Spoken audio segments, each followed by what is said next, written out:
Hi, my name's Chris. Today I want to talk about employee personnel file systems and how to set up a paper-based system with digital backup for a small business. Maintaining employee personnel files in California and across the U.S. is essential for legal compliance, protecting against employment-related claims, and supporting efficient business operations by centralizing employee information.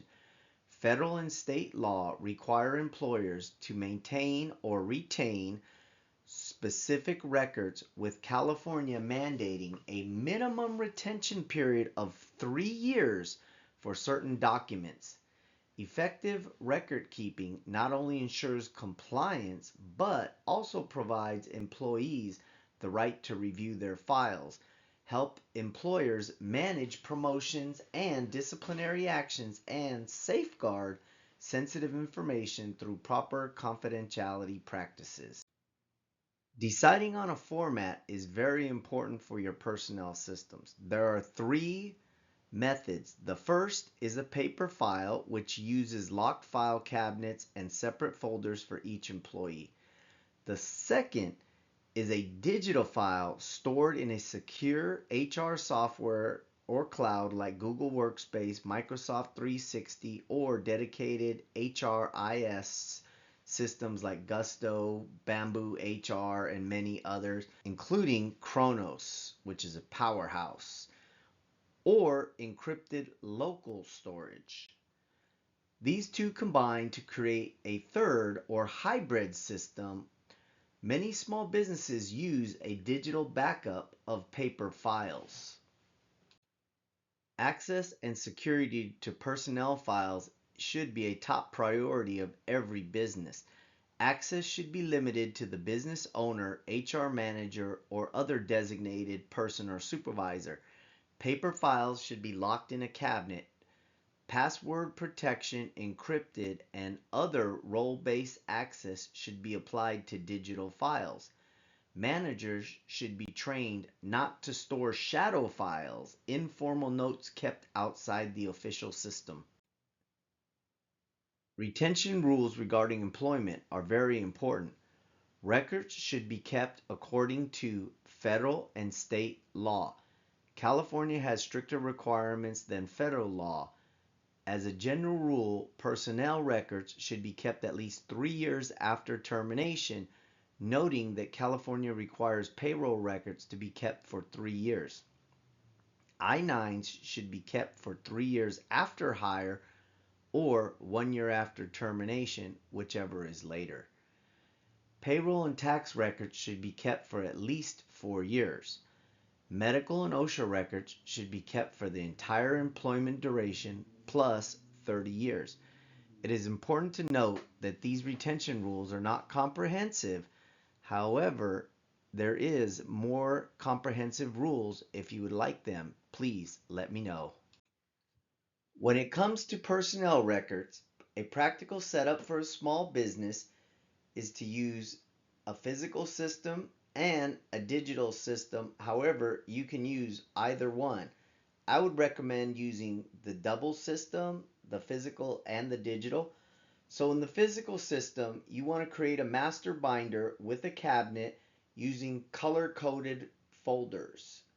You're going to use blue for personnel, you're going to use red for medical, and green for I-9s and investigations.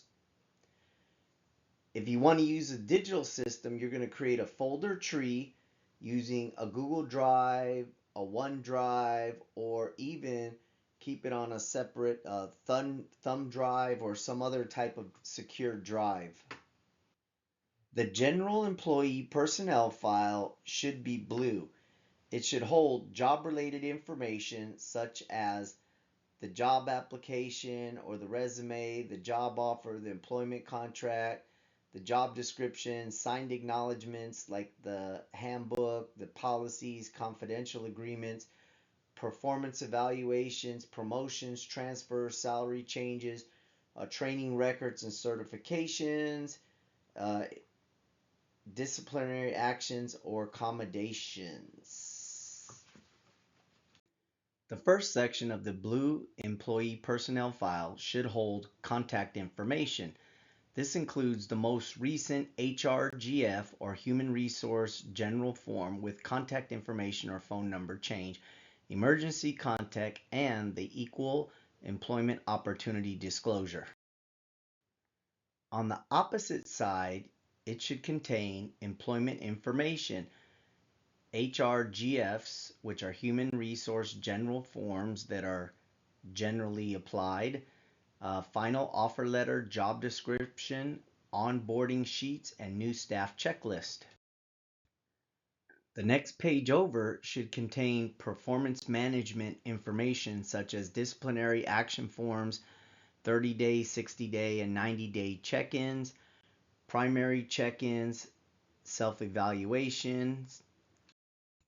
As you flip to the next section, it should contain policy and procedure information, things such as mandatory harassment and training certificates, acknowledgement forms, training sheets, the P&P packets, which are policy and procedural packets, and any minimum compensation ordinance that may exist in your county or state.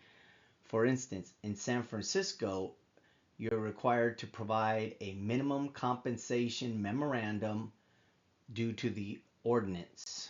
On the last page, underneath the policy and procedure information, you should have a manila folder. Inside this manila folder, you should keep confidential information such as direct deposit information, authorization to deduct from vacation, any type of union application if it exists, insurance premium invoices, pre-tax commuter benefit elections, employment verification, and income withholding orders.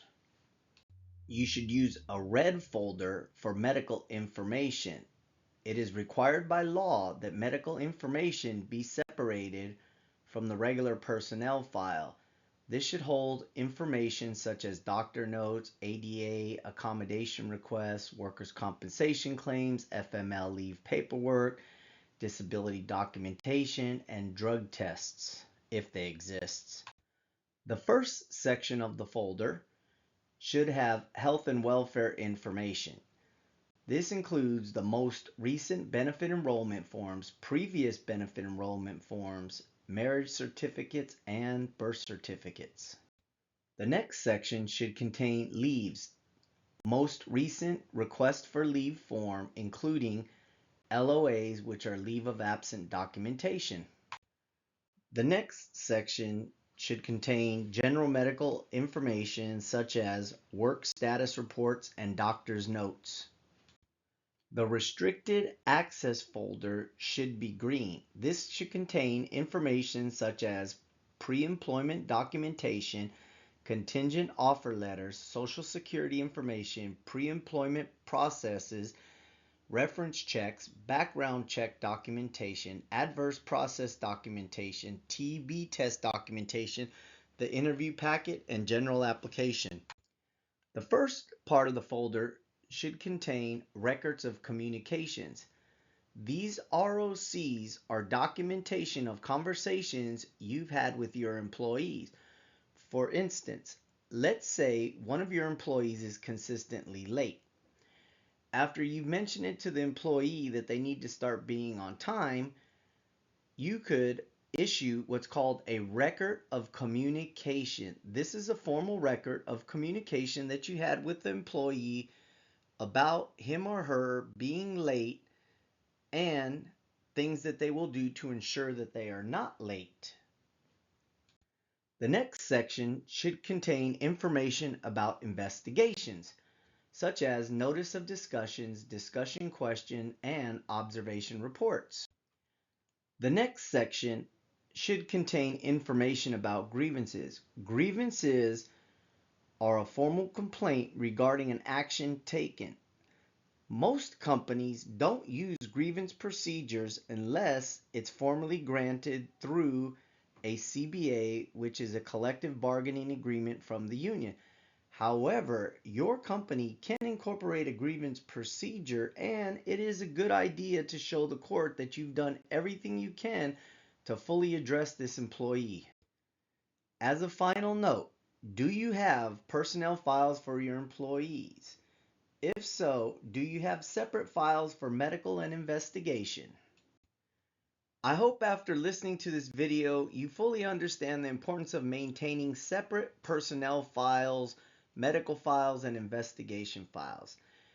If you currently don't have any files separated and you want to start keeping files on your employees and you want a little bit more information, maybe a little bit of help, you can always sign up for my certificate of completion. The certificate of completion is called Personnel Files and Legal Requirements.